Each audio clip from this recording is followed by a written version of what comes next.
What's going on, everybody? We're back with another episode, new season of Pickin Six, our football betting pick show here at Pickin Winners. I am Tyler. Some may call me T-Ho. I am joined once again, brand new season, by my boy Conor. Conor, how we doing? How are we feeling? How have we been? Welcome back.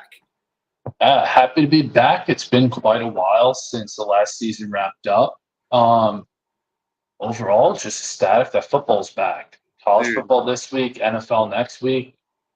Great time to be a sports fan. Dog days of summer are over. Don't have to rely on betting on baseball, nope. which is Absolutely news to my ears. But I'm happy to get into it. Dude, we're here, baby. You know, I had to for the, last year we were, I wouldn't say slumming it, but we were recording these things on Zoom and then having to get the videos edited and you know, then they would come out. But now we're live, baby. We're live We're on YouTube. live on StreamYard, on YouTube, despite some technical difficulties on my end. But much improved setup and video quality overall for the boys. We're good, and I had to throw this lovely background in for us. Our boy Stetson, as some of you may have seen, Stetquavius Bennett. He's got a new haircut, got a new fresh fade, looking ready to take the dogs into a new season, man. But yeah, we're here. College football starts tomorrow with some decent Thursday games, if we're being honest. You ready to just jump right in? It's the start of our Pickin Winners doubleheader. You know, football season is starting, and then lacrosse season, PLL season is wrapping up for me and Mikey. So Mikey and I will be on tonight at 9, literally right after we're done here with Conor. But yeah, let's get right into it. You ready? First Let's episode do it. of the new season. College football is back. Football is back. You know, the air was feeling more crisp outside. You know, a little bit of a breeze in the air. Tomorrow is September. That means it's football season, baby. So let's get right into it with, I believe, the first big game of tomorrow night, if I'm not mistaken. We got Pitt minus 7.5 against West Virginia Mountaineers, 51.5 over under. Conor, how do we feel about this? You know, it's an interesting game. I think it's pretty split on where the money is as far as spreads are concerned. Now, personally, I'm riding with Pitt here. I think even though they're coming off a season where they averaged 40 points a game, and even though they do have some big losses on both sides of the ball, I think getting heat on Slovis is huge. He Absolutely. in 3 seasons played 27 games, 26 starts, completed 68% of his passes for 7,500 yards. Pretty good TD to interception ratio. So I think them he'll give them a pretty nice boost there. And Pitt's also returning its leading rusher from the previous season, Israel Abanikanda. Yeah. Pretty sure I didn't butcher it too bad, but I think, Okay. I'm sure he'll forgive you. yeah, I'm sure or maybe he'll hear this, reach out, and threaten to come to my doorstep and have a conversation about it. But I think Pitt ranked at number 17 coming into this game. I think they'll have a lot going for them, and I think West Virginia is going to have a lot of pressure on them. Big season, Dude, this is also a rivalry game. big rivalry game, but I think yeah. the West Virginia fan base is going to put a lot of pressure on that Mountaineers team, and I think that combined with how loaded Pitt is, I think Panthers will cover here at 7.5.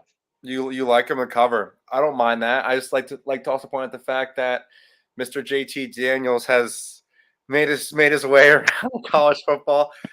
Mountaineers, let's ride. Got, overtaken by Stetson Bennett at UGA and made his way to the Virginia and West Virginia and still isn't starting. Right, Slovis is starting. Yep. And if I'm not mistaken, I'm pretty sure that, like, I heard that didn't Slovis take JT Daniels' spot at USC as well? Like, I believe so. Yeah, I feel like I definitely heard that being the case. Um, yeah. West Virginia. When we were younger, was like actually like a really fun team to watch. Used to put up like 60 points a game with Geno Smith and the whole thing. Um, but now it's just not the case. I do like Pitt a lot here. I think the Kenny Pickett effect, of how we feel about Pitt Panthers is like how I thought about Pitt in the past is not remotely the same as I feel right now, if you know what I mean. Um, I mean, Pitt finished the last 5 games last year, 3-2 ATS. Um, they haven't played in a while. West Virginia finished their last 5 games of the season 1-4 against the spread. So I'm liking in the rivalry game. I do like Pitt here. The cover will be interesting. Um, who knows what West Virginia does, but yeah, I'll ride with Pitt here. I like Pitt. I don't know about the over under. I might leave that alone. I may lean. I may actually. Here's. I'll give a lean because this still is first game of the season. Still a little nervous. I'll lean Pitt in the over just because of the potential for early season fireworks. I'll lean both of those. How do you feel about that?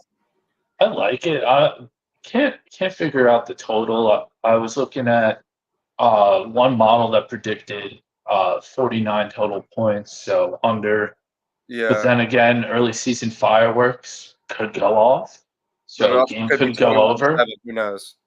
Yeah, so I tend to stay away from point totals this early on in the season. You don't That's know fair. teams with a lot of new pieces how they're going to mesh together. Hmm. So I'll stick to what I know, and I know that Pitt is the program that is much stronger at this point. Got, I think, a lot more talent and more pieces that are returning. So I'm rocking Yeah, with them to cover. I like it. I like it. Decision remains the same. Yeah, I like it. Moving on here, another Thursday night game. We've got Penn State -3.5 against the Purdue Boilermakers. A week 1 um, conference game, which is I don't know if the Big Ten typically does that. I mean they had Nebraska and Northwestern play. Nebraska are frauds, by the way. Nebraska's a bunch of frauds, but early season conference matchup off the jump, just maybe a homer pick, but I like Penn State. Even though Penn State is -3.5, but Penn State money line right now is like -165. You are laying some juice, but just because of um, I'm pretty sure Sean Clifford is back under center for them. Um, if I'm not mistaken, I think he's like 26 now at this point playing college football. You know, but yeah, I think I might go money line here. If it's, I'm willing to lay some juice just because I don't know. Usually Purdue saves their big wins for midseason against higher, tougher opponents. But that's how I'm feeling right now. Yeah, I'm taking Penn State to cover here. I think the additions of uh, Parker Washington back, Western Kentucky transfer Mitchell Tinsley, they'll be huge weapons for the Nittany Lions. Uh, Penn State also started 5-0 to begin the season, if I True. remember correctly. So I think that combined with the little tidbit of information that Purdue tends to play better as the season progresses, I think State will come out hot to start the season, at least for purposes of making a pick here in this game. So Yeah. I think if they'll jump out the gate. I think they should be able to cover that 3.5 easy. Yeah, I'm gonna stick money line just because it's listen. If I'm willing to lay some juice, maybe I'll put on a parlay. I don't know, but I like that makes me comfortable knowing that all Penn State has to do is win because of I remember what was it Illinois when they played like crap early on and I think they lost, but what I mean, like anything could happen with Penn State with James Franklin and Sean Clifford. Sean Clifford still to me is such a wild card, even though he's their established starter. Um, so it is what it is. But yeah, I like Penn State money line, and I'm going to stay away from the total. It's a Big Ten unders don't like. We talked about this last year. Big Ten unders don't apply to Penn State, Ohio State, or Michigan. Those are the three. In this case, so I'm just going to stay away from the total entirely. Moving on to another Week 1 Big Ten game, we have Indiana minus 2.5 against Illinois. Indiana is always a very middle of the pack Big Ten team. Here to make some shocking upsets here or there. They know who they are and they get it done when they need to. I like Indiana minus 2.5, and I might lean under here as a Big Ten under. It's interesting. I think a lot of people are going to be riding Illinois after their blowout winning over Wyoming in week 0. But it's wild. Yeah, okay. I think I'm going to be riding with them. I Really? think Indiana, I think there's a lot of things working against them here. They're rocking with former Mizzou quarterback Conor Baslick. Another name I butchered, so we should keep a running tally on that as the episode and the season progresses. But barren wide receiver room, defense could be iffy. I think take the hot hand, blowout win, the Fighting Illini come riding high into this matchup. I'll take them plus the points in this affair. See, I believe in riding too high off a win that doesn't really demonstrate what you will do, especially in conference play this early. So I'm gonna stick with I'm gonna stay strong on Indiana. We tend to agree a lot, Connor, but it's okay when we don't. Makes for good content. But I'm gonna stick on the Indiana minus 2.5 there.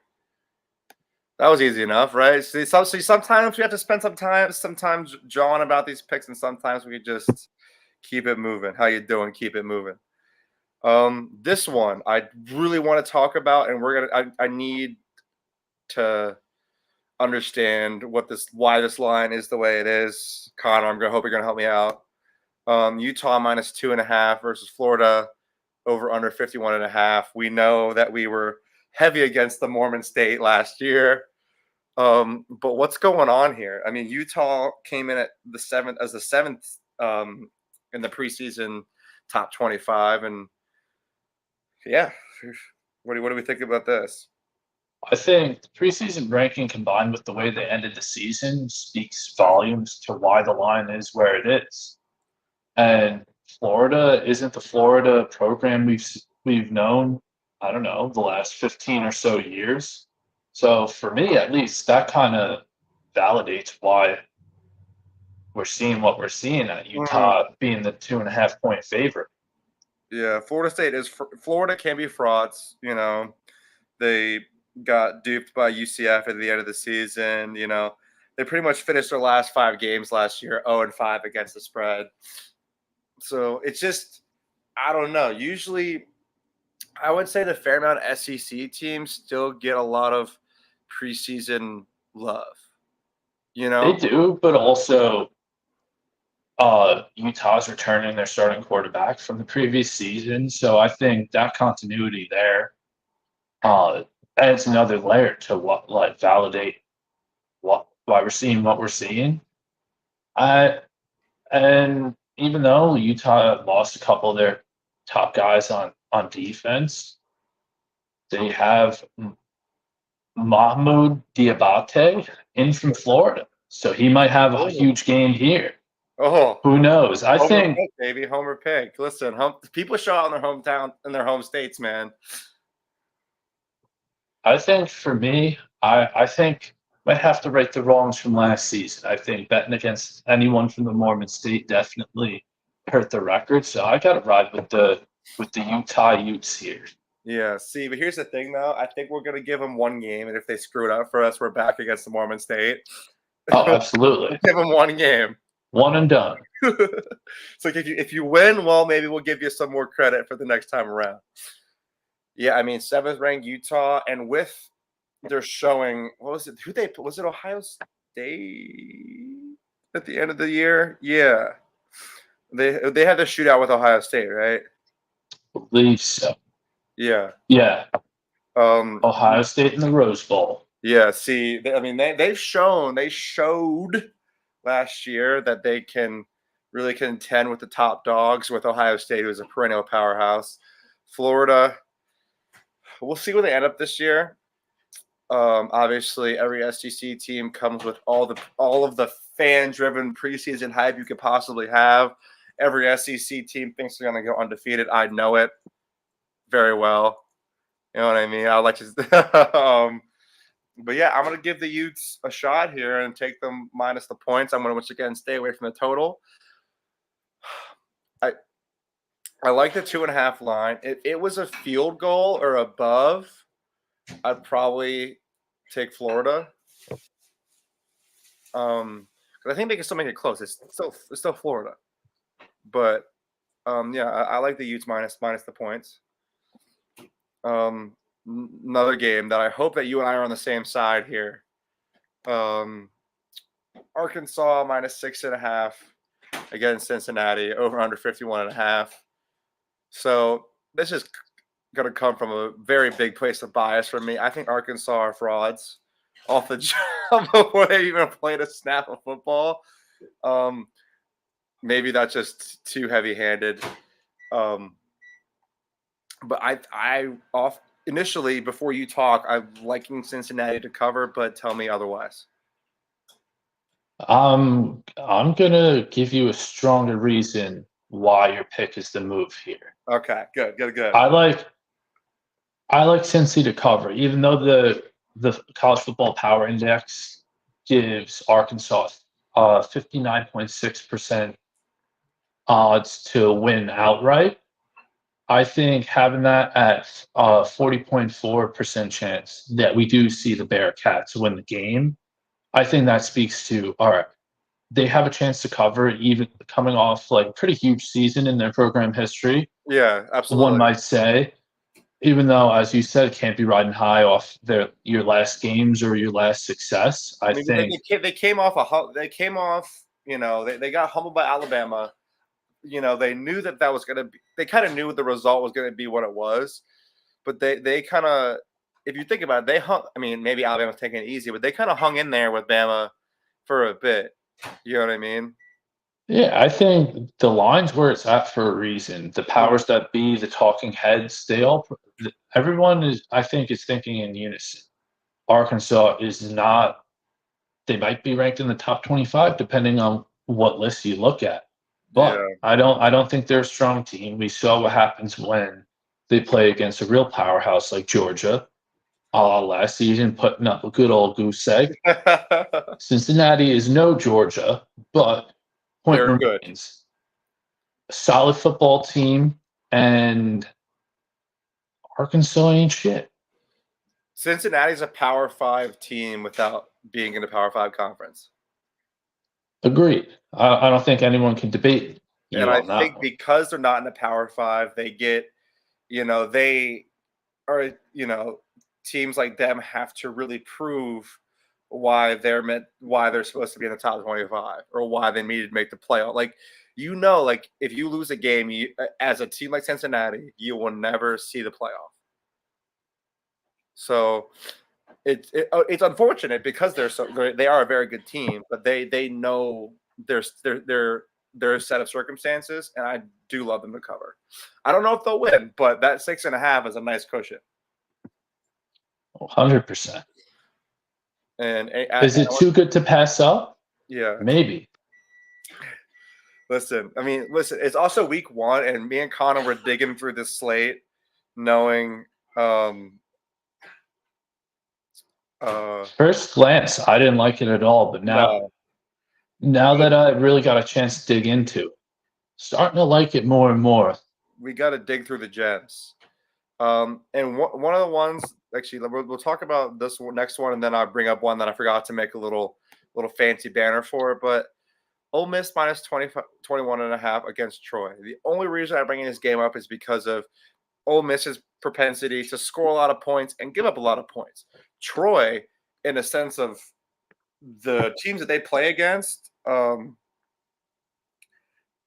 was 5-7 last year. It wasn't too great. but they played teams like Appalachian State, Louisiana Lafayette, Coastal Carolina, top teams like that. You're like in their respective conference. I really like the over. I think I'm with you here. Another instance where the boys are on the same page. I think even though Ole Miss, no Matt Corral, they got Jackson Dart in from USC, quarterback who could do a lot of things, running backs reloaded, Zach Evans from TCU, big plus. Another USC transfer, a tight end, Michael Trigger, about to go off. Troy has a pretty strong O line for their respective place in the college football universe. So I think that combined with their ability to sling the rock, I think they could put up. They'll be able to put up some points here. I don't think Ole Miss has a fantastic defense, as you said. They're known to give up a lot. Yeah. So whether they cover by 21 and a half or the 21 and a half remains to be seen. I think it's going to be a high scoring affair here in But week one. yeah, whether they cover or not is up to them, really. Like this is one of those games where, you know, you show up like I think it was Florida Sanford last year where Florida had to get out of there in like a 61-55 game. Florida versus Sanford, not Stanford, Sanford. Like it's one of those where like, Ole Miss could beat them 60-5 or 60-55. You never know. Which is Ole Miss could. And biggest thing also, Lane Kiffin's still the head coach. And he follows his analytics or whatever he does, likes to go for it on fourth down here, there, and everywhere else. Likes to do a bunch of crazy stuff. So I like that. The Ole Miss over being below 60, I'm a fan of. I'm a fan of it a lot. So I'm gonna ride the over. The spread is what it is. I'm not gonna touch it. But yeah, the one that I did not get to make a banner about, and silly me, for not doing that. Um, I'm gonna give my thoughts, but it's a new season for the boys. UGA is minus 17 as it stands right now on DraftKings. Minus 17 against Oregon. It's going to be in Atlanta for the Chick-fil-A kickoff. Over under 52.5. What are your thoughts? This is one I was thinking about. I know I didn't put too much thought into it because I know as a UGA fan, you're not prone to picking either way, or you'll go the route of the happiness hedge I'll say, in a big matchup. yeah, yeah. So I'm interested to hear more so what you have to say before I give my 2 cents. So we had, what was it? Fifth.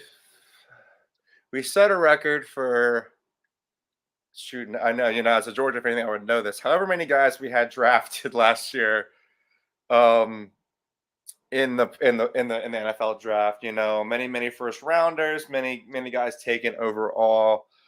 Um, so in the first time ever as a Georgia fan, the bar for our team, like, here's how I say it: Alabama set the unnatural Alabama Clemson. They set the very high standard of if you win one, why not win it again? You can keep winning win going back to back in the college football national championship is not really a normal thing. Like, Alabama set an unrealistic expectation that it can just happen because of Alabama. I think that we will be good. I have no idea how good. I'd be lying if I was, said I was in the know of everything that we're going to be rolling out this season. All I know is that Stetson is back under center. We'll still be good, but we're not a team that likes to cover, especially when we're the favorite, especially with these big spreads, especially early on. Oregon's a good team. Our defensive coordinator is now their head coach, and now also Bo Nix is their quarterback. Our defense did own Bo Nix last year, but our defense is not the same. We have no Jordan Davis, no why am I blanking? We have so many. We had drafted so many guys drafted. Who was our linebacker that went to the Eagles? I'm being a bad fan right now. Terrible. We lost Trayvon Walker. I'm losing my mind. I do this all the time. My brain just loses my. That's what happens when you're put on the hot seat. I know. Listen, I know my team. I promise. While you figure this out, I think N'Kobe Dean, Jesus fucking Christ, yeah, N'Kobe Dean, linebacker. Yeah, we lost a lot of defense all over the field. Oregon did, last year Oregon was the people were preparing Oregon to be slaughtered by Ohio State, and they won. Now I hope that we are not going to lose this game, but I would not be shocked at all if Oregon covered. That's I like the Ducks plus the points here, even though with the exit of Kayvon Thibodeau, I think everyone and their mom knows Noah Sewell is going to be the focal point of this defense here. So I think that they're returning some other dogs on defense. So I believe that they do have a shot. Bo Nix at quarterback. Georgia has lost a lot of their team, but again, one of those powerhouses that next man up is still better than the guy starting on the other side of the field. So who knows what could happen? I think the safer play is to take the Ducks plus the points. Absolutely. And then over under Georgia, whenever we're a great over team, I'm gonna leave it alone. Listen, I don't bet on the dogs, but like I said, I feel like taking the Ducks to cover is definitely the safe play and the most logical. If we smoked the Ducks by 40, I'd be astonished. You and me both. Yeah, so I would say the Ducks are most likely cover. I think it's gonna be a great game. Bo Nix is a phenomenal quarterback. And yeah, so that's my 2 cents. I hope that the Dogs start the season out 1-0, and that's all I can ask for. Last 2 games before we wrap up. I was huge on Coastal last year, and Army is Army. It's a slim line. I like Coastal in the points in the under. As I said, beginning of this episode, I don't touch the points, but I'm leaning with you on both of those picks. Yeah, Coastal, comparatively for Conference USA, whatever conference they're in, they're a powerhouse for their realm in the college football atmosphere. Army, not so much. Really not the greatest of football teams, but I think Coastal only being a 2.5-point favorite is kind of shocking given the amount, how hugely they were favored in the last year. Yeah, they're getting favored 2 by seasons. 20 points every time, in a lot of their games. Coastal was. They're poised to have a pretty decent defense for their realm in the football universe. So I'd be surprised if Army pulls off an upset here. Yeah, dude. You listen. You can't ever doubt the troops, but I'm gonna doubt them today. I like Coastal minus the points, and then I'm gonna lean under. We're rolling, baby. And then let's talk about this one. LSU minus 3.5 versus Florida State, over under 51.5. Florida State could not cover against Duquesne. Yes, it was 40-something points, but it's Duquesne FCS. You're Florida State. To be completely honest, I didn't even know Duquesne had a football team. They do, because they recruit kids from where I'm from. And they do. They're FCS. Yeah, they had a week 0 game against Duquesne. I think the line. Let me look at it. The line. I'll tell you exactly what it was. Um,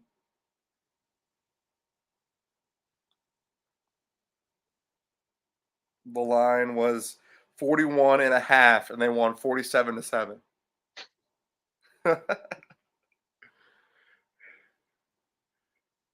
I think Florida State's a bunch of frauds ever since Jimbo Fisher and Jameis Winston left. Agreed. I don't think there's much to say otherwise. Like they Yeah, haven't like when you talk about Florida State, you would one would think, oh, one of the greatest football programs ever, national championship or bust. They're not even remotely in the discussion no, year after year since the departure of Jameis. yeah. So for me, I think even though Coach O's gone, go Tigers no more. Brian Kelly speaking with a fake Southern accent. He's his own animal, but I think for a guy who brought Notre Dame into the promised land, that is the playoff in previous seasons, I think he could have at least enough of an impact where LSU covers this spread. 3.5. I I like don't it. think it. Yeah, I think that's. I'm shocked they're not around 4.5, 5 here. Yeah, I would have given them I think the most I would have given them was like 6, but I didn't think that it would be as slim as 3. I thought it'd be like a 4 or 5, like where it'd be more than you know what I mean, where you'd have to really think about it. You know what I mean? Yeah, I think at least for me, made it way too easy. Or is this a I, trap? I, Is this a rat line? And they're trying to get us at Florida State gonna upset LSU? I mean, maybe, but I'm buying into the rat line if that's what it is. Yeah, Give me the Tigers. give me the go Tigers. R.I.P. Coach O. I'm sure he's living on some lake or swamp in Louisiana with a couple of ladies or whatever he does. I don't even know, and just cooking up some boiling shrimp and crawfish and the whole nine. I'm sure he's living a great life. I was sad to see him go. You know, I think he brought a lot to college football that was very unique, and I'm gonna miss him a lot. However, I think that Brian Kelly will probably do pretty good things for LSU. Oh, absolutely. I think he'll be able to recruit the hell out of that territory of Louisiana. Shoot, yeah, he brought all those kids to Notre Dame, and this is gonna sound bad, but Notre Dame has a pretty high academic standard. Think about what he can do with the bar a little bit lower. With the bar lower and a lot more money behind the program. Yeah, yeah. The Yeah, facilities would be the easiest sell on any recruiting trip. facts. Come Yeah, on now. yeah, unreal. So yeah, I'm gonna take LSU and the points. We're gonna start keeping track of our records this year, as Keith and Tom do. Looking at any of the top 25 games. Any other ones that I didn't bring up that you want to talk about before we get on out of here? No, I think that's it, brother. Yeah, dude. Good first. Glad to be back, man. We'll start bringing the guests around. We'll start just back up where we left off. Giving out good picks and hoping for the best. Do you have off the jump before the season starts? Give me any. Do you have any hot takes for how the season might turn out? You know, I got I think it's too early to tell for me. I start digging in, like really looking towards, I don't know, futures around like week 2. I like to see how the dust settles after Hmm. week 1 For before I sure. really get into things. For sure. One thing is possible. I think that Bryce Young will go back to back for the Heisman. Certainly possible. That's my early season take. I This is gonna sound terrible, but if they put Stetson in Heisman talks, I might be surprised because he's a team kind of guy. Um, it's so funny because even I was doubting him as a fan of the team because we were listen, we got carried by our defense in the run game literally up until the end of the season. I know that sounds terrible, but listen, Quavius got a new haircut. Did you see that video? I hope you know what I'm talking about. Like, I don't think I I'm did. I'm gonna have to send you it. He literally like in the cafeteria. Like, well, look how he I don't know if I can like make it be seen, but you see how he looks in the back with that kind of like he has hair. He had hair like mine, right? Yeah. Now he's got like a nice box, like fade. It looks.